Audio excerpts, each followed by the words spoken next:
Ya, kita lanjutkan materi kita. Ya. Insya Allah ini pertemuan yang keempat ya, kalau nggak salah ya. Kalau nggak salah pertemuan yang keempat. Yang lalu kita udah sampai insya Allah terkait ini ya.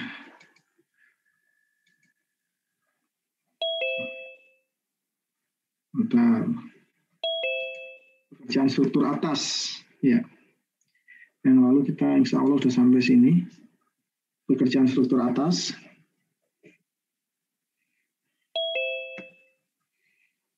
Ya, karena pekerjaan struktur atasnya adalah pekerjaan beton bertulang, ya, seperti yang saya sampaikan.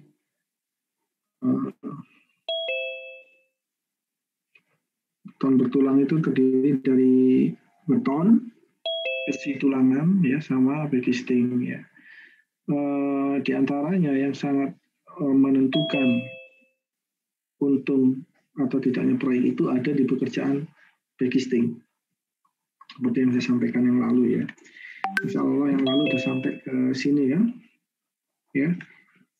Artinya perancah dan backcasting ini harus direncanakan. Ya, di antaranya yang harus direncanakan tentang strateginya. Contoh untuk proyek ini, strateginya dia membagi menjadi 3 area ya. Area A, area B, sama area C. Yang yang lalu sudah kita sampaikan ya. Untuk lantai dasar sama lantai 1, ya. Kemudian lantai 2 seperti itu, ya. Lanjut ke lantai 3, 4, 5. Itu dibagi sama 3 area, area A, area B, dan area C. Ya. Seperti itu. Kemudian lantai atap, ya, dia hanya pakai 1 area. Demikian. Kemudian yang harus disusun lagi adalah terkait dengan asumsi ya. Contoh di sini asumsi untuk kolom backcastingnya dibongkar setelah 12 jam pengecoran. Plat balok setelah 7 hari. Kemudian untuk material area C ya, dia menggunakan perpindahan dari area A. Jadi kalau saya kembali ke sini, ini area C ya. Backcastingnya itu menggunakan perpindahan dari area A. Dari sini pindah ke sini. Seperti itu ya. Sehingga nanti dari strategi ini akan diketahui ya bahwa backcastingnya akan dipakai berapa kali. Dan ini selanjutnya akan mempengaruhi analisa harga satuan, ya, khususnya untuk pekerjaan backcasting.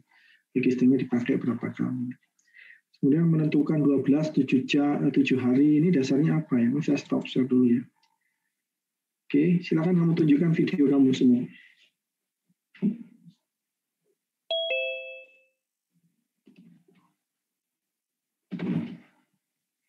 Ya, tadi kayak contoh untuk kolom ya.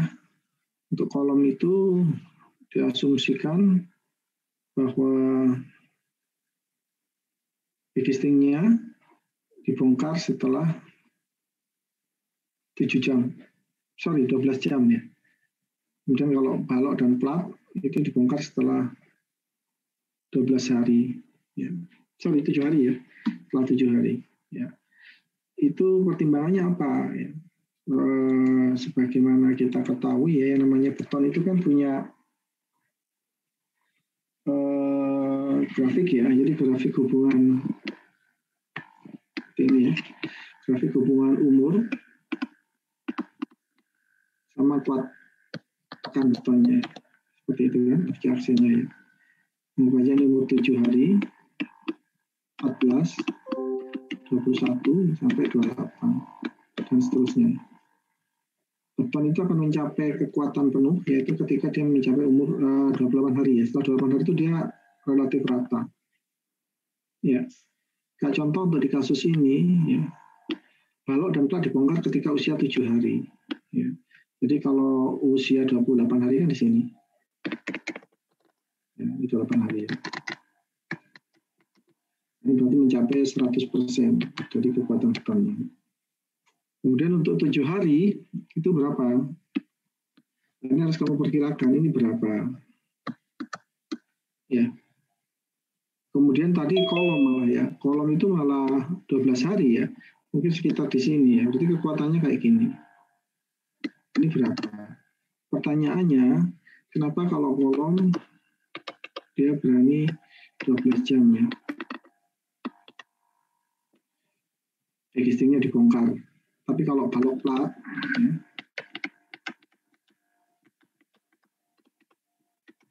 itu dia 7 hari. Ya. Secara teori kan 8 ya, tapi kenapa dia kok berani 7 hari? Ya silakan saya tunjuk ya. 4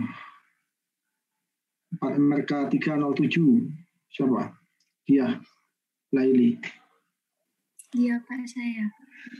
Ya, kamu tunjuk teman kamu. Tunjuk. Ya, silakan. Kelas lain boleh nggak Pak? Silakan.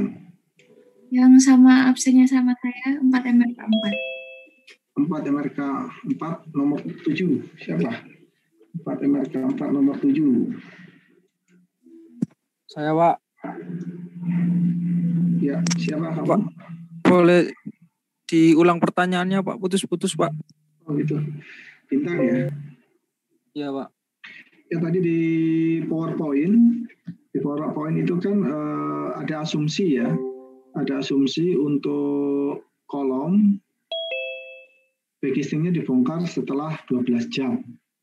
Ya, tadi kamu ikutin ya? Iya Pak. Dan balok dan plat itu dibongkar setelah umur betonnya mencapai 7 hari. 7 hari Pak. Ya, kemudian saya buat di papan tulis ya, yang sudah kita pahami bersama bahwa ada hubungan umur sama kuat tekan beton. Secara teori yang udah kamu pahamin bahwa beton itu akan mencapai kekuatannya 100% ya ketika usianya 28 hari. Sehingga grafiknya ada di papan tulis. Pertanyaannya, kenapa kok kolom 12 jam? Kemudian balok dan plat kok 7 hari? Silakan, menurut kamu bagaimana Bintang? Permisi ya Pak, izin menjawab Pak. Mohon maaf kalau salah Pak. Ya. Kalau kolom itu kenapa tadi? Plat sama balok kan 7 hari. Betul. Nah itu dia sudah Pak, sudah setting gitu Pak. Maksudnya sudah kuat sama dirinya sendiri. Kalau kolom juga sudah 12 jam itu sudah kuat sama bebannya sendiri gitu loh Pak. Kenapa balok dan plat kok nggak sama 12 jam aja? Soalnya kan kalau kolom itu berdiri Pak, sedangkan plat itu yang gini. Jadi yang nahan plat sama balok sama plat itu kan kolom Pak. Jadi kolomnya itu kayak lebih banyak gitu loh Pak. Kalau misalnya dia nggak kuat sama nahan bebannya sendiri, pas dicopot backcastingnya turun. Ya, nanti coba kamu cek lagi jawaban kamu ya. Jadi coba perhatikan gambar ini selanjutnya ya. Jadi kalau misalnya plat ya, plat kan seperti ini ya. Ya, plat seperti ini. Ini bawahnya lagi ya. Ini ada plat lagi. Ya. Ini contoh perancahnya. Ini contoh backcastingnya seperti itu ya. Oke, ini baru 7 hari, bongkar kan? Nggak ada ini ya.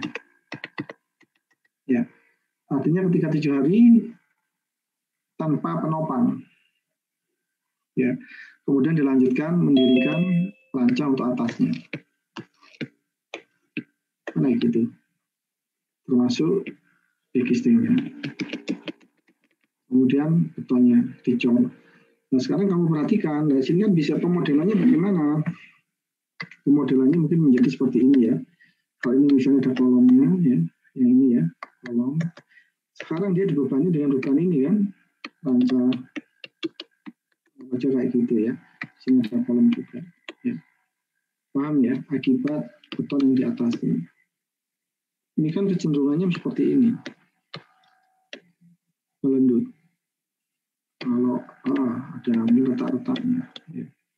Balok dan plat itu gaya yang bekerja diantaranya gaya momen sama gaya geser. Ya. Sehingga dia perlu umur. Nah, tadi di grafik tadi seperti ini. Ya, dicek aja ketika 7 hari kekuatannya berapa. Kemudian kamu bandingkan oke apa enggak. Paham?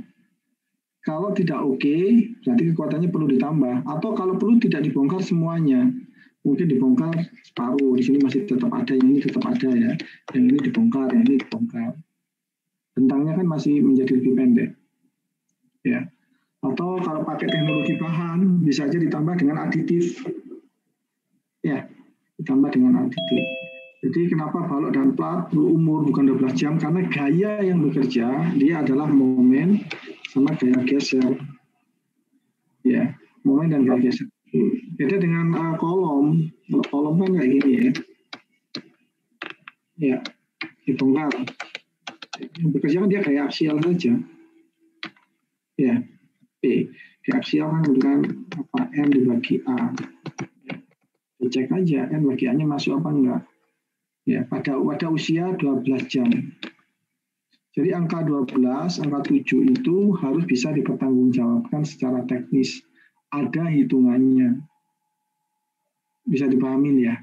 Artinya semua itu harus dihitung. Ya, kenapa ngambil keputusan 12 jam, kenapa ngambil keputusan 7 hari, ya, kenapa enggak 14, ya, kenapa enggak 21, dan seterusnya. Contoh ketika ngambil keputusan 7 hari, ya harus dicek. Jadi kuatakan beton di 7 hari itu berapa, kekuatannya, kemudian beban-beban yang bekerja masih sanggup tidak ditahan dengan beton usia 7 hari. Ya. Tapi secara teknologi ada namanya zat aditif ya, bisa kayak apa, kekuatan awalnya bisa ditingkatkan.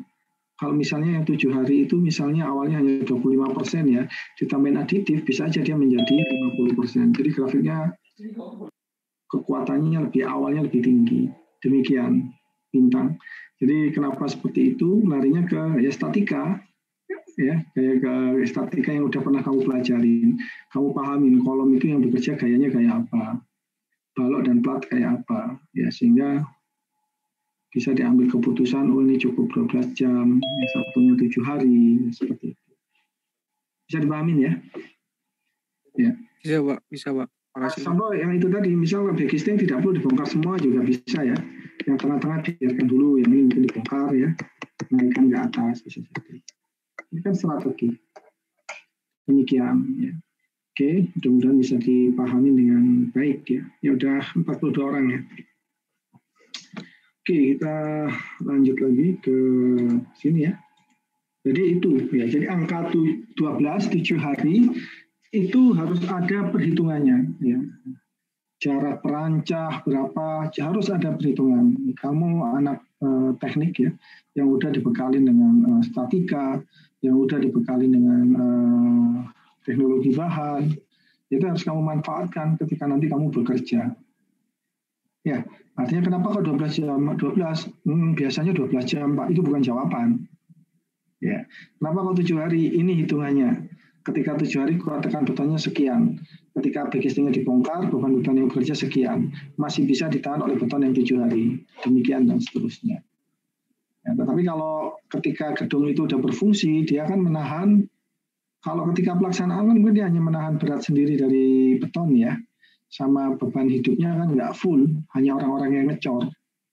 Ya, tetapi kalau gedung ini udah berfungsi, ya dia harus sanggup di samping menahan beban mati, dia juga harus sanggup menahan beban hidup sesuai dengan beban rencananya. Demikian. Ya, itu ya. Kemarin kan udah sampai ini ya. Material area C, perpindahan dari area A, dan seterusnya. Ya, kita lanjut. Kemudian dibuat juga schedule pengecoran ya. Jadi area A, area B, area C, masing-masing area ada pembagian zonanya. Ini disesuaikan dengan portalnya saja. Ya, nanti ini coba kamu baca dan kamu pelajari. Ya. Mudah-mudahan ini menginspirasi kamu ya, nanti ketika bekerja lah minimal ya. Atau bagi teman-teman yang ambil proyek akhir tentang perencanaan backcasting, ya, ini mungkin bisa dijadikan sebagai sebuah referensi ya. Seperti itu ya. Ini lantai dasar, lantai 1, lantai 2, ya, sampai dengan lantai 3, 4, 5, sampai dengan atap. Ya. Sehingga dari jadwal ini akan tahu bahwa terakhir ngecornya ada di sini. Ya, terakhir ngecornya ada di atap 01. Ya. Waktu penyelesaian totalnya ialah 117 hari atau 4 bulan. Kalau kamu masih ingat bahwa proyek ini kan rencananya harus selesai dalam waktu 300 hari ya. 300 hari itu kalau dikonversi anggap aja menjadi 10 bulan, betul ya? 300 hari dibagi 30 kan 10 bulan. Ya, 10 bulan kalau 1 bulannya 4 minggu berarti proyek ini harus selesai dalam waktu 40 minggu. Ya. Jadi kalau ini 4 bulan, tadi 10 bulan, pondasi galian tanah masih ingat 55 hari ya. Kemudian pondasinya, galian tanah 25 ya. Kemudian pondasinya 55, jadi udah 83 bulan. 3 bulan tambah 4 bulan, 7 bulan. Masih sisa 3 bulan, yaitu akan digunakan untuk pekerjaan mechanical, electrical, plumbing, ya, seperti itu. Meskipun kayak contoh pekerjaan arsitek itu bisa masuk ketika pekerjaan struktur, misalnya lantai 1 udah selesai ya, monggo pekerjaan struktur arsitek, mechanical masuk, silakan. Jadi silakan dibuat jadwal seperti ini ya. Nanti di lapangan itu juga. Ya contoh isinya apa ini ya? Contoh ada lantai dasar, kamu rinci, kamu breakdown. Item pekerjaannya terdiri dari beam sama slab sama kolom. Kenapa balok sama slab? Karena balok dan slab itu kan biasanya pengerjaannya bersamaan, ngecornya bersamaan. Ya. Terdiri dari apa? Kalau dirinci kolom terdiri dari pembesian, ya, kemudian backcasting, cor, bongkar. Bongkarnya berapa tadi? 12 jam. Nah, contoh dia mulai dari zona 1. Ini besi hari pertama selesai hari pertama. Backcasting hari kedua selesai hari kedua. Cor di hari kedua. Ini malam hari ya. Kemudian 12 jam kemudian di hari ketiga bongkar. Kemudian pindah dan seterusnya. Ini tolong kamu pelajarin ya. Ya. Sampai sini ada pertanyaan. Ya, kemudian kita lanjutkan ke pekerjaan kolom ya.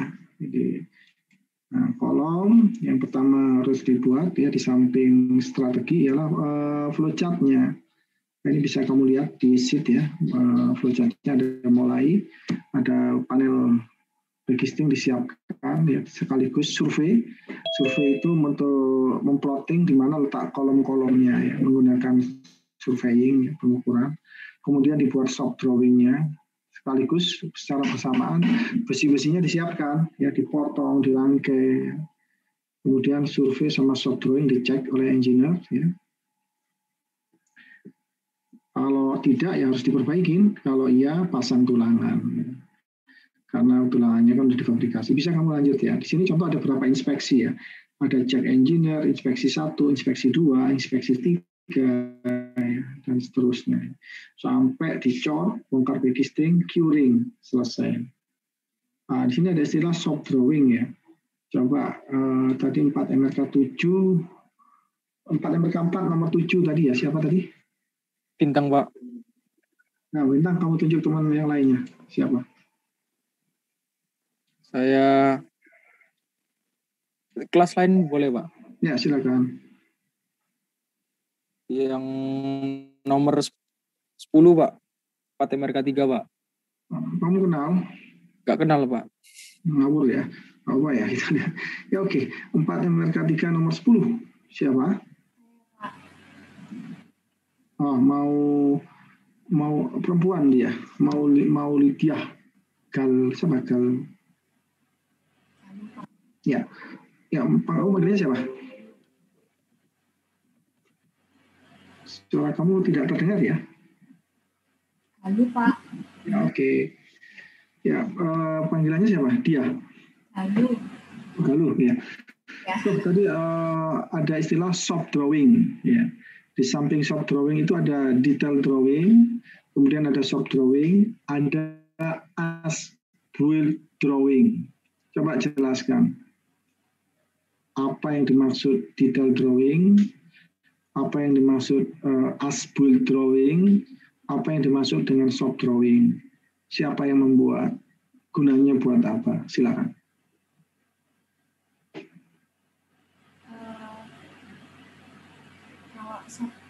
Kamu ini di mana? Ini di butik ya? Di kamar. Oh, kamar kamu di butik ya? Oke, silakan. Shop drawing itu dibuat sama kontraktor. Oke. Terus? Detail drawing? Kalau detail drawing itu konsultan. Detail drawing konsultan, betul. Detail drawing konsultan, betul. Shop drawing kontraktor, betul. As-built drawing? Konsultan perencana juga. Itu yang salah. Yang detail drawing sudah benar, dibuat oleh konsultan perencana. Shop drawing dibuat oleh kontraktor. Kemudian as-built drawing kalau dibuat oleh konsultan perencana salah. Dibuat oleh siapa? Pernah dapat istilah ini? Harusnya sudah ya. Oke, mungkin saya terangkan aja ya. Nanti coba diingat-ingat lagi ya. Iya, Pak. Oke, saya lanjutkan ke papan tulis ya. Ini harusnya tahu ya. Jadi apa bedanya detail drawing, shop drawing, sama as-built drawing? Seperti ini ya. Kalau contoh detail drawing ya, contohnya ada pekerjaan balok. Saya kayak gini ya, balok sama plat bisa jadi. Nanti detail drawing, dia ada gambar tulangannya. Kalau begini 3 gitu ya. Dan juga yang ini, ada 3. Ada tulangan platnya. Itu. Ini detail drawing. Misalnya ada pipanya juga. Pipanya misalnya ada di dalam plat. Dalam kolom. Pipa untuk ducting ya. Ini disebut detail drawing, dibuat oleh konsultan perencana. Ya. Kemudian digunakan sebagai gambar tender, ditenderkan, kontraktor menang. Ya. Kemudian kontraktor dasar menawarnya pakai detail drawing. Ketika akan dilaksanakan, detail drawing ini harus dibuat shop drawingnya. Shop drawingnya ya. Seperti apa? Sama seperti itu. Ya, contoh. Di sini muncul gambar backcastingnya. Ya, contoh backcastingnya kayak apa? Ya, scaffoldingnya. Ya, termasuk tulangannya. Ya, sorry. Ya, ini shop drawing. Ya, dibuat oleh kontraktor. Jadi kontraktor akan melaksanakan, artinya bagaimana dia melaksanakan? Ya dia menggunakan ini ya, contoh scaffolding rancang. Ini namanya shop drawing. Gambar yang ini diubah menjadi ini. Ya. Kemudian konstruksinya terpasang, tercor. Ya. Ya. Digambar lagi, nah gambarnya itu kita sebut as-built drawing. Contoh ya, misal di detail drawing awalnya ini pakai tulangannya, misal pakai 3 diameter 32 bisa jadi ya. Ternyata diameter 32 ini nggak ada di lapangan, susah. Kemudian dirubah menjadi diameter 28 ya nggak apa-apa, ya, tapi dikonversi. Nah ini contoh gambar as-built drawingnya. Ya. Misalnya yang tadi 3 sekarang menjadi 5. Jadi misalnya 5 diameter 28. Ya. Pipanya yang awalnya direncanakan di sini ternyata dipasangnya di luar. Silakan. Ya. Jadi itu. Jadi as-built drawing ialah gambar terpasang. Yang membuat sama, yang membuat ialah kontraktor. Ya. Kalau yang dipasang persis dengan DED, maka as-built drawingnya tinggal copy paste. AD sama dengan DD. Kalau yang dipasang berbeda dengan detail drawing, maka as-built drawingnya berbeda dengan detail drawing. Sampai sini bisa dipahami? Apa tadi? Galuh? Bisa, Pak. Paham ya? Iya. Nah, itu bedanya detail drawing, shop drawing ini loh, shop drawingnya. Jadi untuk menyusun shop drawing itu dasarnya detail drawing, ya. untuk menyusun soft drawing ya, dasarnya detail drawing plus gambar-gambar backcastingnya dan seterusnya. Seperti itu. Ini kolom. Kita lanjut lagi. Kalau ada yang ditanyakan langsung saja. Ini pengerjaan kolom sama tadi kayak balok dan plat ya. Strateginya bagaimana? Ya ini dibagi menjadi 3 area A, B, dan C. Ya. Kemudian masing-masing area dibagi zona. A dibagi 6 zona, B, C pakai 6 zona juga. Kemudian ini 2 zona. Tapi ini agak aneh ya. Ada 15 zona ya, saya nggak paham ini ya. Kalau kita hitung kan harusnya 14 ya. Oke, no problem, biarkan aja ya sementara. Ya. Kemudian, backcastingnya harus kamu rencanakan seperti ini ya. Kamu hitung jumlah kolomnya dalam satu lantai ada berapa? Oh, di sini kolomnya ada 184 buah. Bangunan dibagi menjadi 15 zona. Jumlah kolom per zona 12 buah. Perkiraan ya. Jadi pemakaian backcasting diasumsikan 1 hari 1 zona. Jadi backcasting yang ada di sini itu hanya 1 hari, selesai pindah ke sini. Ya, karena 1 hari 1 zona. Ya. Sehingga disediakan 24 set backcasting. Ya. Seperti itu. Ya. Kenapa 24? Jumlah kolomnya kan 12. Di sini ada 12, yang sini 12. 12 kali 12 kan 20, ada 12 tambah 12, 24. Jadi backcastingnya ada 24 set. 184 dibagi 24, berapa itu? 6 ya? Ya sekitar 6. 7 atau 8 atau 9. 184 dibagi 24 itu 6 mungkin ya. 6 lebih ya. 7 kali ya. 7 mungkin ya. Jadi satu set backcasting itu dipakai 7 kali. Sehingga backcastingnya harus didesain yang gampang dibongkar. Dan materialnya mungkin yang tidak gampang rusak. Ya. Karena akan dipakai beberapa kali. Makanya saya bilang bahwa keuntungan terbesar di pekerjaan beton-betulan itu ada di backcasting. Kalau kamu bisa atur strateginya, ya kamu desain sedemikian rupa, gampang dipasang, gampang dibongkar. Ya ketika dibongkar yang rusak sedikit, ya dipakai berapa kali. Nah ini keuntungan terbesar ada di sini. Mudah-mudahan bisa dipahami ya. Kemudian ini tahapan pekerjaan kolom, ya pemasangan stek besi kolom dengan panjang penjangkaran minimum 40 D. Ya. Ini maksudnya ya. Nah, contoh ini kan disambung di tengah-tengah ya. Ya. Disambung. Ya. Ini overlapnya 40 D. Jadi kalau diameternya 20 gitu ya, 40 D-nya kan berarti ya 80 cm overlapnya. Seperti ini. Ya. Ini untuk menjadi kolom dibuat sepatu kolom seperti ini.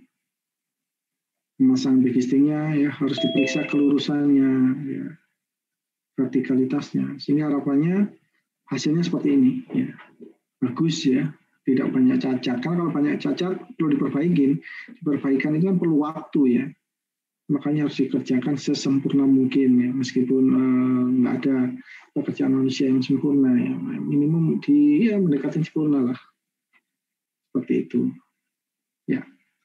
Sampai sini ada pertanyaan. Pertanyaannya kenapa kok sambungan ya? Kenapa kok perlu disambung? Ya, silakan Galuh tunjuk teman kamu. Udah kelas ya Kak? Ya. MRK 4 nomor 23. MRK 4 nomor 23 siapa? 23 ya?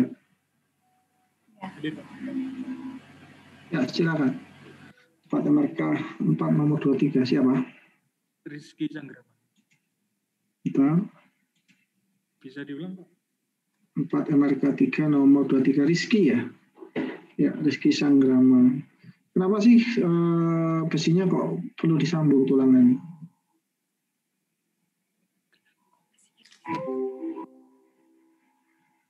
Rizky Sanggrama hilang ya. 4 MRK 4 nomor 23 monitor. Oke, kamu tunjukkan video kamu semua.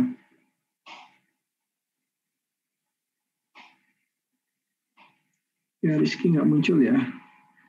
Oke, saya minta tolong ke siapa ya? 4 Amerika 3 nomor 20. Siapa nih Syah? Syahri. Berapa? Ya, oke. Besi di pasaran panjang berapa? 12 meter, Pak. Ya, 12 kalau sempurna ya. Ya, nggak apa-apa, itu sama adik kamu apa anak kamu? Nggak apa-apa. Adik saya, Pak. Saya kira anak kamu ya. Nggak apa-apa, jangan dimarahin, suruh ikut aja. Ya oke, 12 ya. Oke, kalau saya cukup tanya itu aja ya. Kamu urusin adik kamu dulu atau anak kamu dulu, kasihan ya. Sudah, Pak. Kamu tunjuk teman kamu yang lainnya. 4 Amerika 3 nomor 12 saja ya. Kayaknya ini dia udah punya anak juga nih, 4 Amerika 3 12 ini. Iya. Ya. 4 Amerika 3 nomor 12. Iya, Pak Anto. Muhammad ya. Kamu kayaknya jadi orang tuanya kayaknya sabar banget ya kamu ya orangnya. Ya. Kamu udah berapa? Iya, Pak. Putranya udah berapa? Oh, belum, Pak. Oh, belum. Saya kira sudah. Oke. Kamu kayak kebapaan sekali ya. Ya Muhammad. Iya, Pak. Di pasaran seperti yang disampaikan teman kamu itu panjangnya berapa sih? Ada 12. Ada yang 12, ada yang mungkin 11 ya. Iya, Pak. Yang bagus 12 ya. Sekarang pertimbangannya, kapan kamu harus motong besi itu, kapan harus nyambung? Kalau motong itu sewaktu bertemu dengan waktu habiskan balok dengan kolom dengan plat itu kan bertemu, Pak. Ya. Nah, itu harus nyambung. Nanti di atasnya itu sudah boleh putus, sudah boleh dipotong. Karena kalau motongnya itu pas di plat dan balok itu sulit, Pak, pelaksanaannya. Karena biasanya di struktur di titik itu padat. Ya. Misalnya kolom, ya. Misalnya kolom, ini saya gambarkan ya ilustrasinya. Misal kolom ya.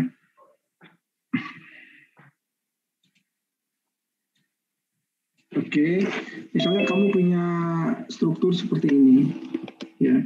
Ini fondasi. Ini ya bisa jadi ya. Oke, ini slope-nya dan ada lantai berikutnya sampai ke atas lah ya. Oke, ini saya nggak bagus gambarnya. Oke, misal seperti ini ya, ini dari top ini misalnya 3 meter ya, kemudian ini anggap aja 4 meter, ini 4 meter ya. Sekarang kamu kan punya besi 12 meter ya Muhammad? Iya, Pak. Strategi kamu gimana 12 meter ini untuk pekerjaan kolom? Dipotong di tengah-tengahnya, di 4 meter yang di tengah-tengahnya ini, Pak. Sini? Sama sini? Iya. Satu itu ya. Alternatif yang kedua, ini sama ya gambarnya ya, alternatifnya ya, sama. Anggap aja seperti ini. Kenapa kok kamu misalnya nggak usah dipotong? Misalnya lanjut aja. Kan ini 12 meter ya, 1 meter naik ke atas sampai dia berhenti mungkin di sini. Nggak ada potongan, malah dibengkok. Bengkokannya misalnya diameternya 20 cm ya, berarti bengkokannya anggap aja 40 gitu ya. Iya, berarti ini 80 cm bisa jadi. Ya, berarti di sini dia hanya nongol kurang lebih 20 cm, betul nggak? Iya, betul, Pak. Ya 20 ya. Ya. Karena totalnya kan 12. Kenapa kamu nggak pilih ini? Tapi kamu pilih straight, berhenti di sini kan? Iya. Ya. Tapi kalau ketika di sini kamu nanti harus ada overlap nyambung kan? Ya kan? Ya. Overlapnya ini harus berapa tadi? 40D. 40D. Kenapa kamu nggak pilih ini tapi kok malah milih ini? Karena kalau yang sebelah kanan ini kan 20 ini kan terlalu pendek, Pak. Terus juga terlalu dekat dengan pertemuan kolom dan baloknya. Biasanya di pertemuan kolom dan balok itu kan jarak besinya itu kan kecil karena ketemu itu, Pak. Setahu saya. Kalau dari segi struktural ya, milih nggak ada sambungannya sedikit atau banyak? dari semua sedikit, Pak. Ya, artinya kan dari sisi konsep struktur harusnya sambungan itu sesedikit mungkin ya. Iya. Berarti yang paling enak, yang paling benar kan sebenarnya ini. Nggak usah dipotong, teruskan aja. Ya, tapi problemnya dia berhenti di sini. Ya. Berhentinya padahal idealnya untuk sambungan kolom itu idealnya berada di tengah-tengah kolom. Kenapa? Nanti akan saya jelaskan.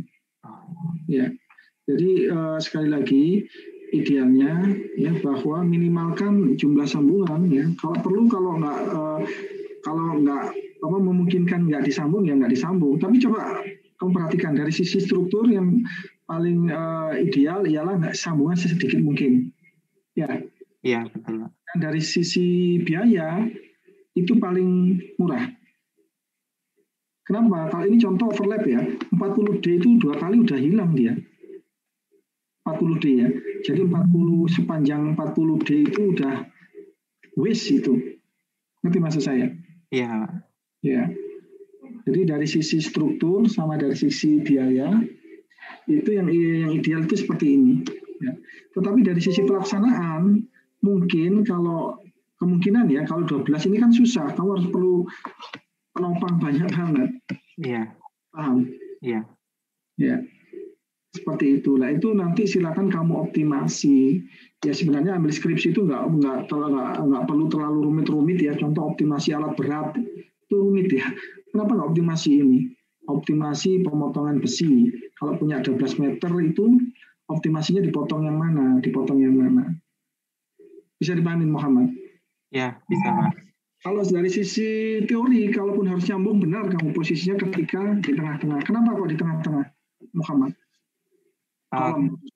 Karena kan di tengah-tengah itu terutama ya mudah untuk nyambungnya. Kedua di join atau pertemuannya itu kan biasanya kan kalau yang balok itu kan momennya kan besar Pak. Jadi kalau sambungannya nggak pas itu kolom. Kalau ingat kolom, ya kolom aja. Kalau kolom kenapa kok nyambungnya kok di tengah-tengah? Dari sisi struktur itu dasarnya apa? Lebih mudah pengerjaan tadi itu. Terus nggak dari sisi struktur ya. Kalau dari struktur, ya oke, mungkin saya jelaskan ya. Nanti coba kamu pahami dengan baik. Saya punya portal seperti ini. Anggap aja seperti ini ya. Ini jepit lah. Ini jepit. Ya. Akibat beban mati sama beban hidup, mati sama hidup kan arahnya gravitasi ke bumi ya. Bidang momennya seperti ini. Ini bidang momennya balok.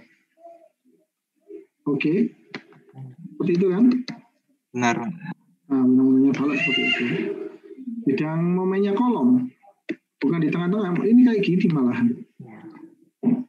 Betul. Iya kan? Iya. Ini akibat beban mati dan beban hidup. Ini mungkin gitu juga. Ini mungkin seperti ini, oke ya. Dan seterusnya nanti kamu cek. Ya. Berbeda halnya sama-sama itu kalau akibat beban gempa. Beban gempa kan diekvivalenkan dengan beban seperti ini ya. Oke. Bidang momen daripada kolom itu menjadi seperti ini.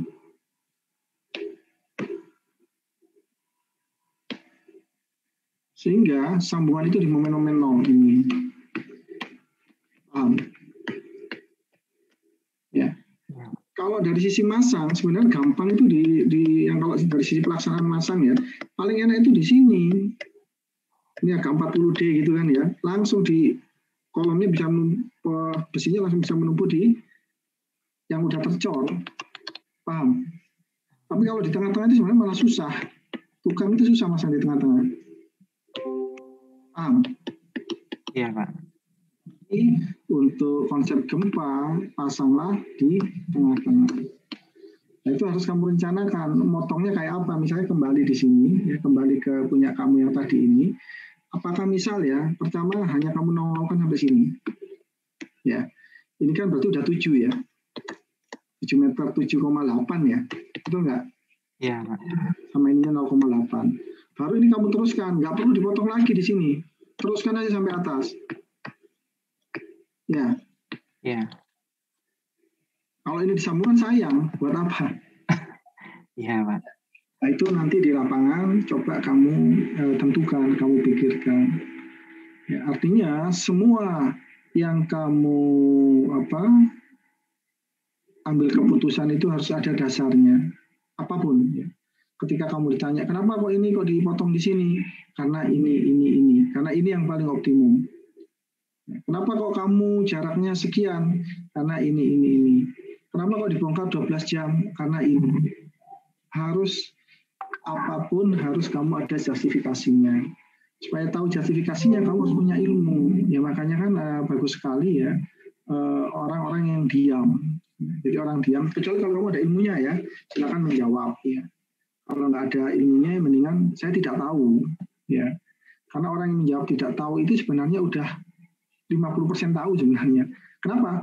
Loh, dia bisa menjawab tidak tahu, berarti kan dia tahu bahwa dia tidak tahu. Ya, seperti itu. Sekali lagi ya, artinya nggak hanya di pekerjaan ya, dalam segala hal ya, kamu ketika ngambil keputusan itu harus ada dasarnya, tidak ikut-ikutan. Ya. Kenapa kok ini jaraknya sekian? Oh biasanya sekian, kan nggak bisa seperti itu. Ya, harus ada perhitungannya. Demikian. Begitu Muhammad, mudah-mudahan dipahami dan yang lain. Silakan ya, baik, Pak. Ditanyakan. Ya kalau nggak ada kita kembali lagi ke sini ya. Ya ini di tengah-tengah ini Muhammad ya. Ya. Ya Pak. Nah ini susah kan coba. Tapi kalau di bawah kan, nah itu dasarnya. Ya. Tapi konsep ini perlu kamu pertimbangkan ya. Secara struktur semaksimal mungkin kurangin jumlah sambungan. Secara struktur semakin sedikit semakin bagus. Sambungan itu kan sesuatu buatan, sesuatu yang tidak sempurna. Nah, seperti itu. Jadi usahakan sampai batas apa nggak bisa disambung ya itu silakan. Demikian. Oke, kita lanjut lagi. Nah ini tadi ya sampai hasilnya seperti ini. Ya.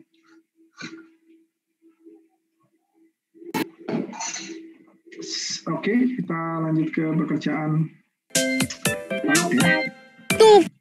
Oke, kita break dulu 5 menit ya. Silakan kamu buat kopi dulu ya. Saya kok mulai pusing juga ya. Silakan kamu buat kopi ya. Ya apa yang bisa kamu buat ya. Saya kembali lagi 20.35 ya. Oke, silakan break dulu. Ya, Pak. Terima kasih, Pak.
kamu ya browsing di internet apa itu steel deck atau bondek ya, pemakaiannya bagaimana ya, kemudian konversinya bagaimana. Demikian juga dengan wire mesh ya. Ya, dengan wire mesh ini kan salah satu keuntungannya nggak perlu merangkai besi lagi ya, nggak perlu bendrat ya, dia tinggal gelar saja. Nanti coba kamu cari di internet bagaimana mengkonversi tulangan konvensional digantikan dengan tulangan wire mesh, caranya bagaimana. Ya mungkin di antara pertimbangan mengapa menggunakan steel deck ya sama wire mesh ya, diantaranya backisting ya. Tapi kalau di sini pakai bondek ya nggak perlu dibongkar backisting platnya ya. Mungkin yang dibongkar di sini ialah yang 7 hari tadi itu ialah backisting baloknya. Karena kalau bondek kan jelas permanen ya. Seperti itu. Nah, ini contoh, meskipun nanti bisa kamu cari di internet ya. Bagaimana mengkonversi atau kontribusi steel deck terhadap tulangan itu juga ada ya. Ini contoh ya. Data platnya LX-nya 3,4, LY 3,6, tebal 120 dan seterusnya. Ya. Karena menggunakan floor deck maka menjadi one way slab. Kamu ingat-ingat apa artinya one way slab sama two way slab ya. Seperti itu. Luas penampang steel deck-nya tebal itu 891. Ada beban mati, ada beban hidup ya, buat hotel 300 seperti itu. Ya, kemudian momennya bisa dihitung. Sekaligus perhitungan tulangan wire mesh. Di sini menggunakan wire mesh M71150. Apa artinya ini? Nanti kamu cari di internet ya. Artinya M7 itu diameternya 7 mili ya. Jaraknya 150 karena wire mesh itu biasanya mutunya tinggi sehingga tulangannya cukup diameter kecil ya. Ini coba kamu cari di internet. Dan ini kan kebetulan sudah saya share juga di kamu ya. Tolong kamu pelajarin. Ya, kemudian desain perancah untuk smart drag dan baloknya ya. Ya kayak contoh kenapa ini jaraknya 1,8 ya, seperti yang saya sampaikan, kamu bisa jelaskan kenapa misalnya kok tidak 1,5 atau kenapa kok tidak 2,2. Kalau dari sisi kontraktor yang paling menguntungkan jarak yang paling. Maaf, PowerPoint-nya nggak kelihatan Pak. Oh gitu, sorry.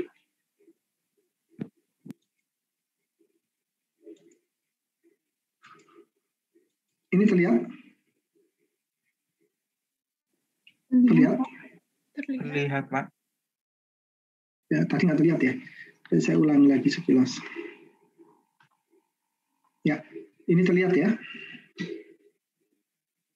Ya, ini pakai steel konversinya. Ya, bagaimana mau konversi steel deck sama wire mesh-nya. Nanti kalau trouble atau tidak terlihat, tolong diingatkan. Macet lagi ya. Oh, berarti jangan pakai slideshow berarti ya. Stop share.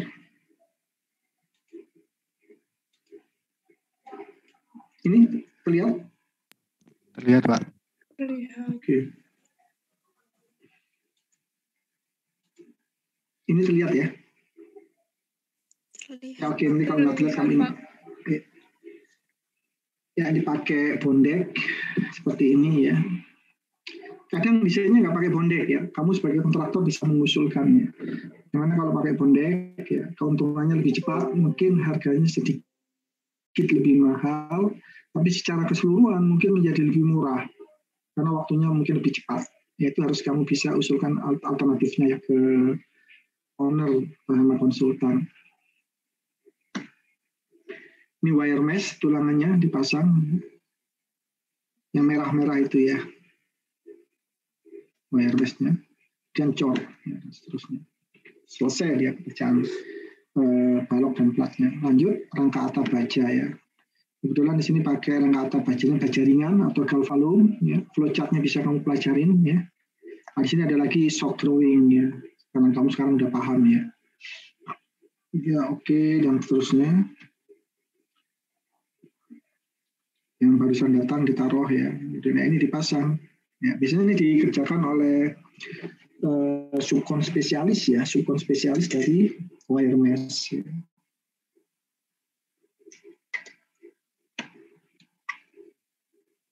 Ini yang udah terpasang. Ya. Dari strategi itu semua, selanjutnya disusun jadwalnya. Dalam hal ini network diagramnya menggunakan yang paling gampang pakai Microsoft Project.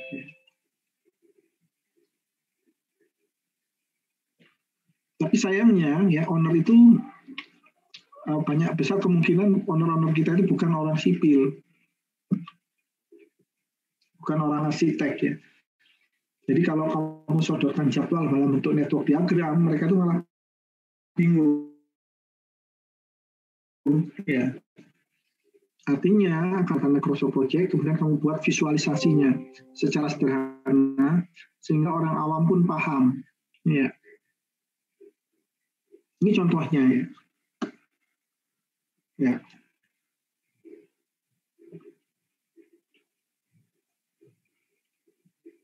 Dari Microsoft Project dilihat yang minggu ke-6, kemudian kamu visualisasikan. Jadi di pekan ke-6 atau minggu ke-6 progresnya seperti ini. Ada pekerjaan galian tanah menggunakan 3 ekskavator yang 20 damkar. Kayak gini kan orang awam lebih mudah memahami ya. Intinya kamu buat visualisasi progres berdasarkan network diagramnya Microsoft Project ya. Minggu ke-13 ya, mobilisasi alat Frankie Pile ya, kemudian secara bersamaan ada pekerjaan galian tanah ya, sekaligus fondasi TC disiapkan. Ini minggu ke-13 ya.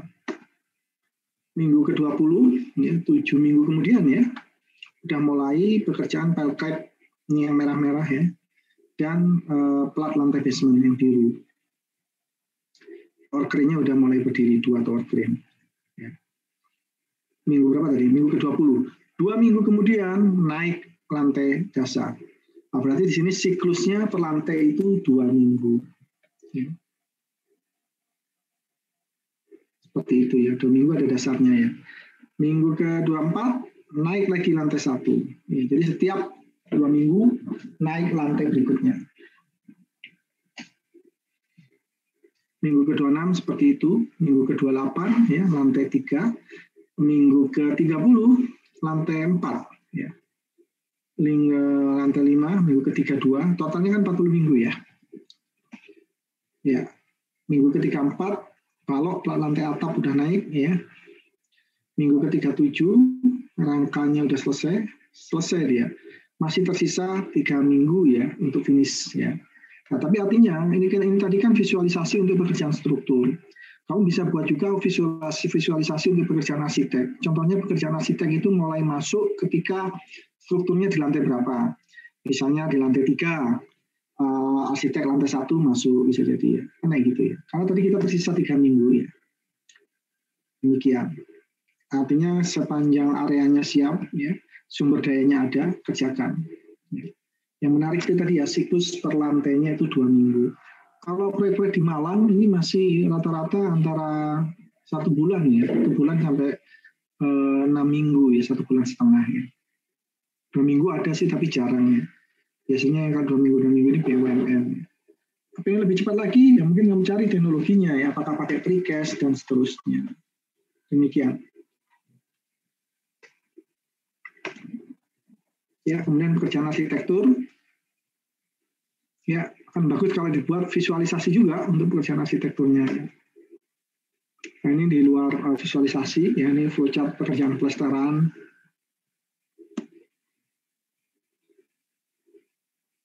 Dinding bata, kamu udah dapat praktek juga kan ya, hanya ingat-ingat saja.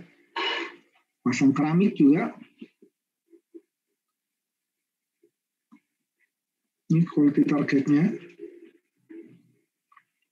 Kusennya, pengecatan. Mudah-mudahan kamu dapat teknologi bahan ya, contoh untuk arsitek, kusen ya. Cat itu ada apa aja, ada cat interior sama eksterior kan beda. Ya, mudah-mudahan kamu dapat di mata kuliah apa teknologi bahan ya. Alvalum juga ya seperti itu. Itu yang saya dulu rasakan lemah di kita ya. Jadi kita orang MRK tetapi hanya dapat struktur, tapi strukturnya masih belum mantap ya. nggak dapat arsitek, nggak dapat mechanical, electrical, plumbing, ya seperti itu. Ya. Kira sekarang mungkin udah mulai bagus ya ke arah sana ya. Lanjut. Ini hasil pengecatan dinding. Ya, lanjut ke pekerjaan mechanical dan electrical. Ya. Sama plumbing, saya nggak tahu juga. Kamu paham plumbing apa enggak ya? Ya, di sini ada istilah testing dan commissioning. Apa itu testing sama commissioning? Nanti kamu lihat ya. Plumbing, blok diagram air bersih. Jadi kalau baca kayak gini, sumber airnya ada dua ya. Satu dari PDAM, yang kedua dari sumur dalam. Ya. Ada sand filter, ditaruh dulu di ground tank, jadi tangki yang berada di tanah. Ya. Kemudian ada check valve-nya, pompa, kalau dinaikin pompa. Ya. Kemudian ada yang ke keran taman, ada ini, silakan dibaca ya. Plumbing. Apa itu pompa, booster, roof tank, ya. Seperti itu ya. Ini hidran sama sprinkler untuk pemadam kebakaran ya. Sama, ada testing commissioning ya. Ini blok diagramnya. Fire alarm kalau ada api ya. Itu. Di sini ada testing commissioning juga. Ini diagram fire alarmnya. Ini electricalnya ya. Apa itu TR, panel tegangan rendah, panel tegangan menengah, trafo. Nanti coba kamu pelajarin ya. Ya, meskipun kamu tidak tahu secara detail, secara umum tahulah secara general ya. Nanti supaya di lapangan, karena kamu punya bawahan ya, artinya kan kamu harus bisa berkomunikasi dengan baik ya dengan bawahan.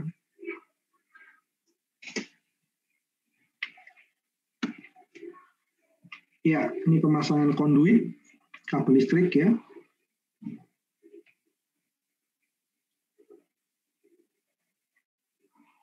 Ini ada kaitannya sama as-built drawing ya.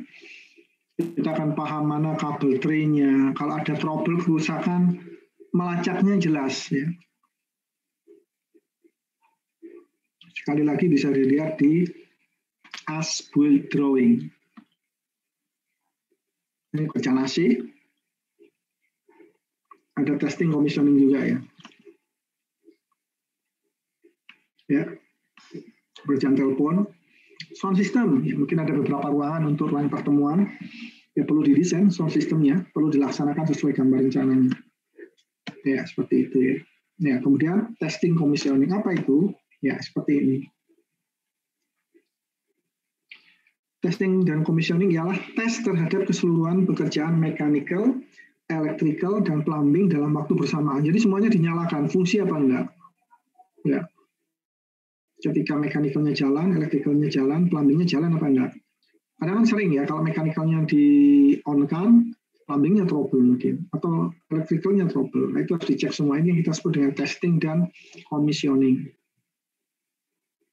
Ya, cek semua pekerjaan, difungsikan, cek fungsinya, kalau enggak, perbaikin. Kalau yes, ya udah, record dan dokumentasi.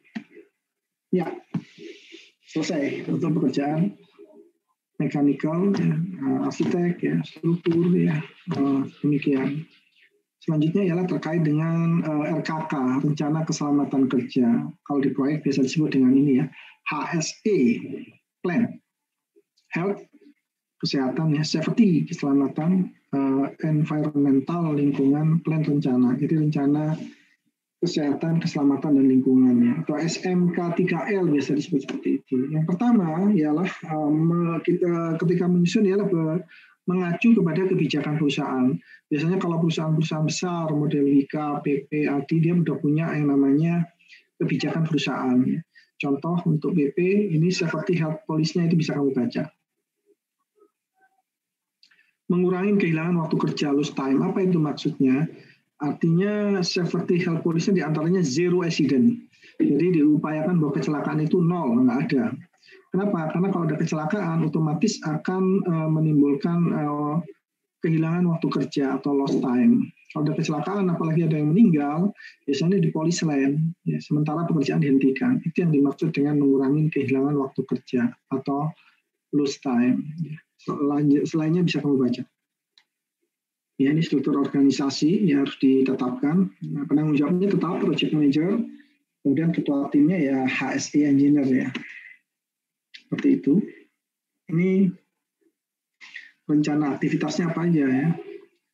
Ada safety talk ya, contoh safety meeting ya. Mungkin kalau kamu PKL di perusahaan-perusahaan besar kan ada seperti ini ya. Ini jadwalnya, safety talk itu tiap apa ini? Yang merah-merah ini ya. Inspeksi yang hijau-hijau, safety patrol setiap saat ya. Safety meeting ini yang biru. Jadi tetapkan misalnya hari apa. Kalau contoh di sini safety meeting dilaksanakan hari Rabu dan Jumat ya. Seperti itu, jam 2 sampai jam 16 untuk membahas masalah yang mungkin terjadi, ya, tindakan pencegahannya terkait dengan K3. Itu, ini daftar tugasnya ditetapkan. Ya. Termasuk nanti ini rambu-rambu ya, rambu-rambunya perlu rambu apa, dipasang di mana, ya. Makanya yang namanya RAP itu dibuatnya terakhir ya, rencana anggaran biaya itu. Setelah tahu harga satuan pekerjaannya, setelah tahu kebutuhan untuk K3-nya, setelah tahu kebutuhan untuk semua kebutuhan, baru tahu biayanya. Jadi RAP itu terakhir. Jadi sekali lagi saya ingatkan yang ambil proyek akhir tentang project planning, di flowchart kamu yang namanya RAP itu ada di posisi terakhir. Ya. Ini contoh rambu-rambu K3-nya. Ya, kemudian direksi kit ya. Nah, direksi kitnya harus kamu rancang sedemikian rupa sehingga menjadi tempat yang nyaman ya. Engineer bekerja itu nyaman ya. Ya boleh pakai kamu manfaatkan kontainer yang dibuat sedemikian rupa ya. Pasang AC. Ini contoh direksi kitnya ya. Ruang rapatnya, ya, ruang rapatnya perlu berapa meter persegi ya. Harus kamu perhitungkan. Contoh untuk rapatnya yang paling besar kan rapat yang dihadirin oleh kontraktor, konsultan sama owner. Perkiraan jumlahnya berapa orangnya? Misal, ownernya 3 orang, konsultannya mungkin 3 orang, udah 6. Kontraktornya 6 orang mungkin ya, 6 tambah 6, 12. Berarti dibuat ruang rapat yang cukup untuk 20 orang misalnya. Sehingga butuh berapa kursi, berapa meja, dan seterusnya. Larinya kayak rapi juga. Ya. AC-nya butuh berapa, dan seterusnya. Ya. Kemudian logo pagar proyeknya harus didesain sedemikian rupa ya. Jalan kerja betonnya.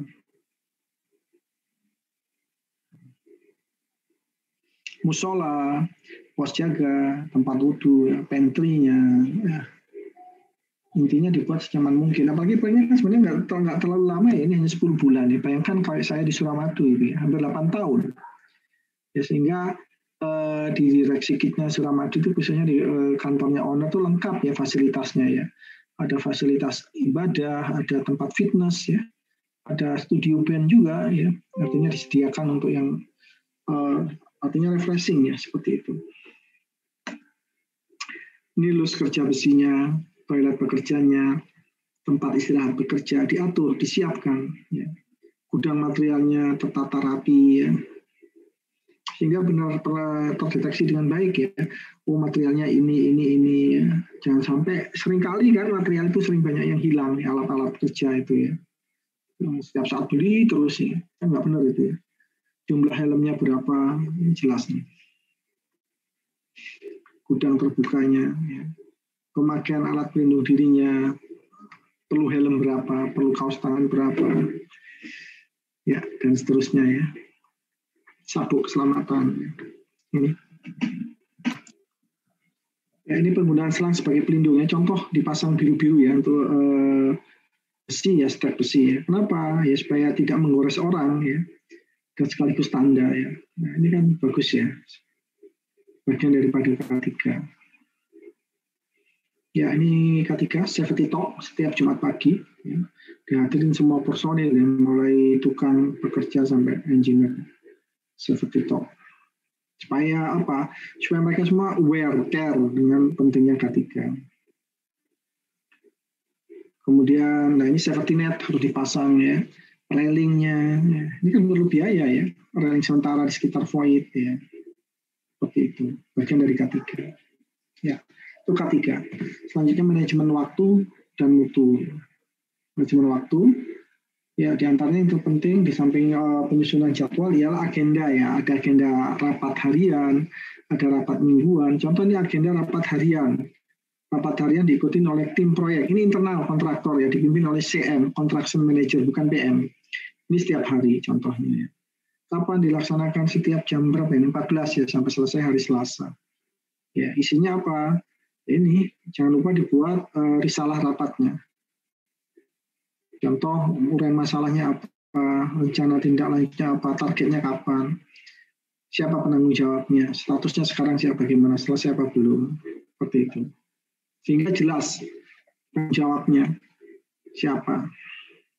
Kemudian ada agenda rapat mingguan. Kalau tadi harian, ini mingguan, masih internal proyek ya. Kontraktor lain ini baru dipimpin oleh project manager.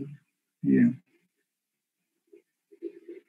Sama, harus ada risalah rapatnya ya. Ya, kemudian ada apa nih? Progress kontrolnya, ini pakai kurva S ya, seperti ini. Ya. Sehingga tahu perkiraan ini kan tadi berapa nih? Bulan ke ini contoh ya. Tadi kalau proyek tadi kan hanya 10 bulan ya.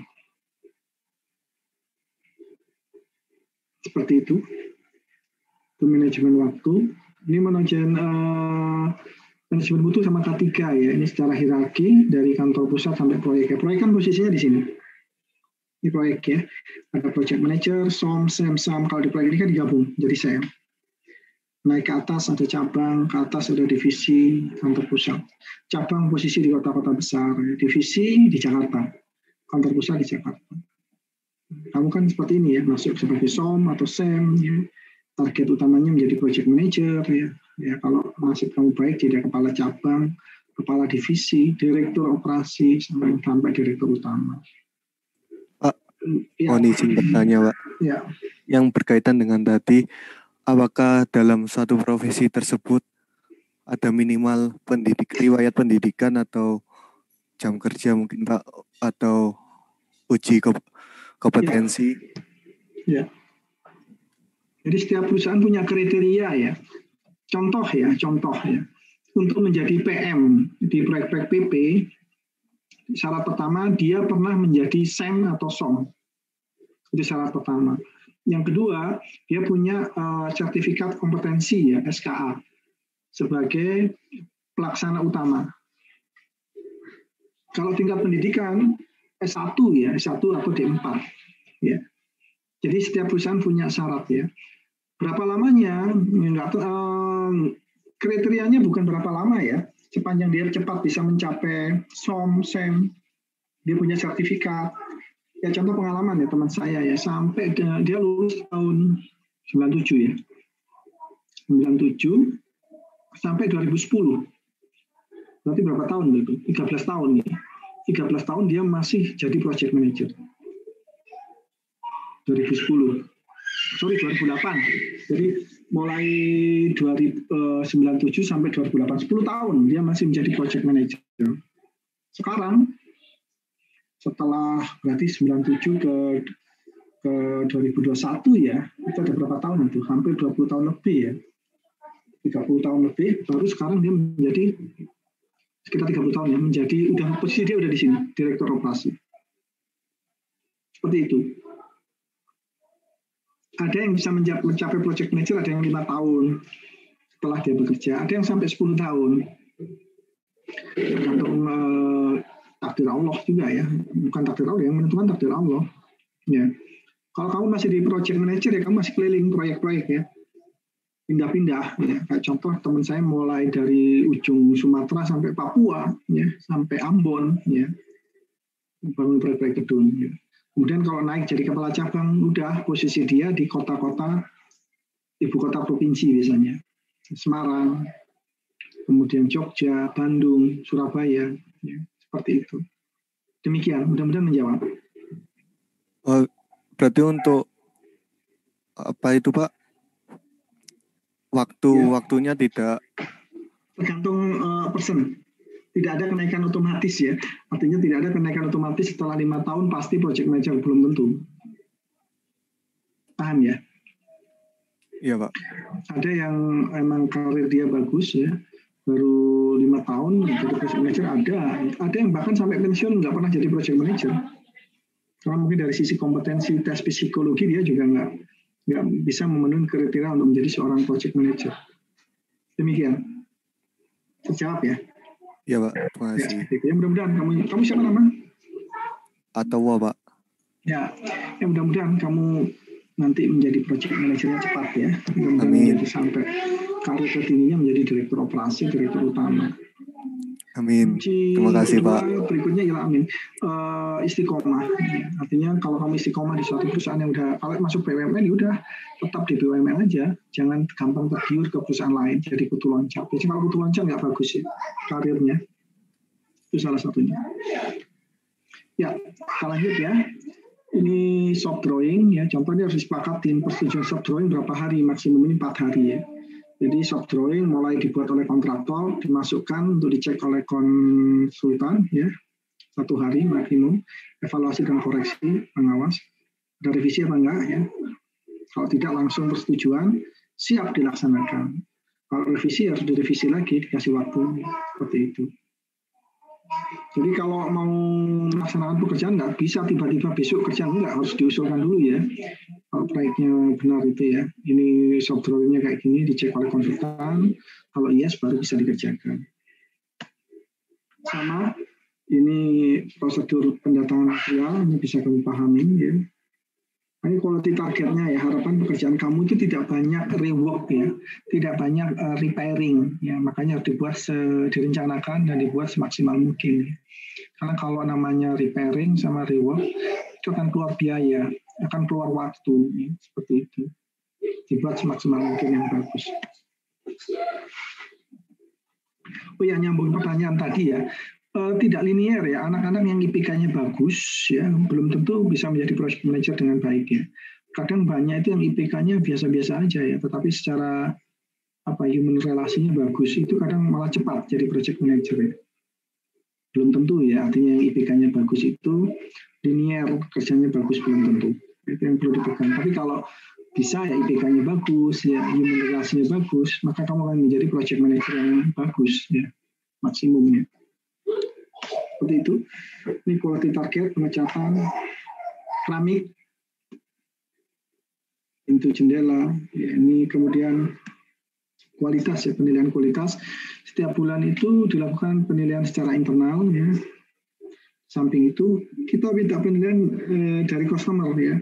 Contoh ketika progresnya 10%, mereka diminta ngisi kuesioner ya.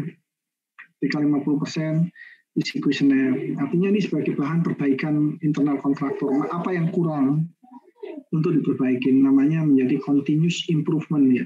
Perbaikan yang berkesinambungan. Nah ini teman saya nih. Ya.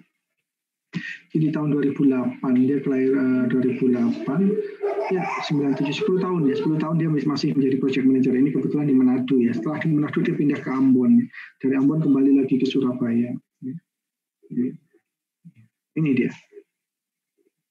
project manager. Ya, terakhir seperti itu. Sampai sini ada pertanyaan? Jam 1, yaitu kurang lebih secara garis besar ya. Jadi project planning yang harus kamu buat itu seperti itu, lengkap ya.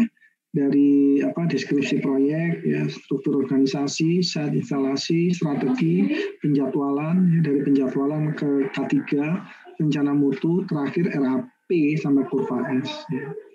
Oke, silakan kamu lanjutkan kerja kelompok kamu, nanti dikumpulkan via LMS ya. Jangan lupa tugas perorangan ya, yang mind mapping ya, coba dikumpulkan lagi. Udah saya perpanjang waktunya di LMS. Yang pekerjaan perorangan silakan dikumpulkan. Untuk pekerjaan kelompok, kamu kerjakan sesuai jadwal hari kuliah saya. Kamu kan ini hari Rabu ya. Kemudian ada nggak tahu pengendalian proyek hari apa. Ya 2 hari itu kerjakan untuk mengerjakan kuliah. Lainnya silakan untuk mengerjakan skripsi dengan baik. Bisa dipahami ya. Karena waktu berjalan sangat cepat ya. Ini udah 4 minggu ya. Berarti skripsi kamu itu kurang sekitar 12 minggu. 12 minggu itu kurang lebih berapa? 3 bulan ya? Ya 3 bulan lagi ya? Ya, 3 bulan kan cepat sekali ya. Jadi semaksimal mungkin. Makanya tugasnya kamu kerjakan sesuai hari. Untuk 2 minggu ke depan, targetnya kamu udah selesai sampai dengan visualisasi rencana progres. Ya. Tapi kan udah dibagi tim ya.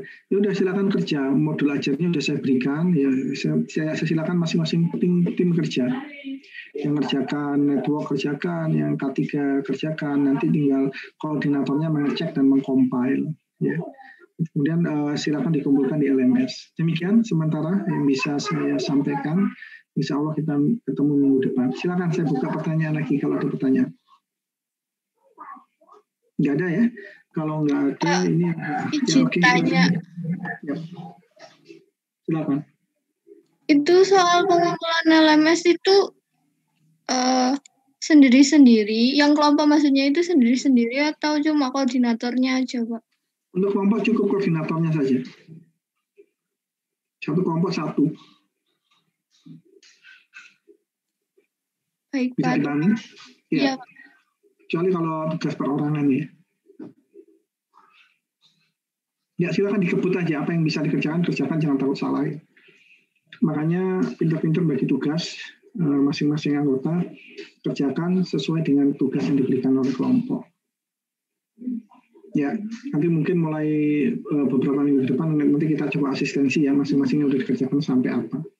Yang penting teorinya kita habiskan dulu. Ya, modul sudah saya berikan, ya. Beberapa contoh sudah saya berikan. Mudah-mudahan kamu bisa kerja secara cepat. Demikian. Ada lagi? Nggak ada ya? Kalau nggak ada saya akhirin. Nanti ketua kelas minta tolong temannya yang nggak masuk nanti diinfokan ke saya ya. Saya akhirin. Assalamualaikum warahmatullahi wabarakatuh.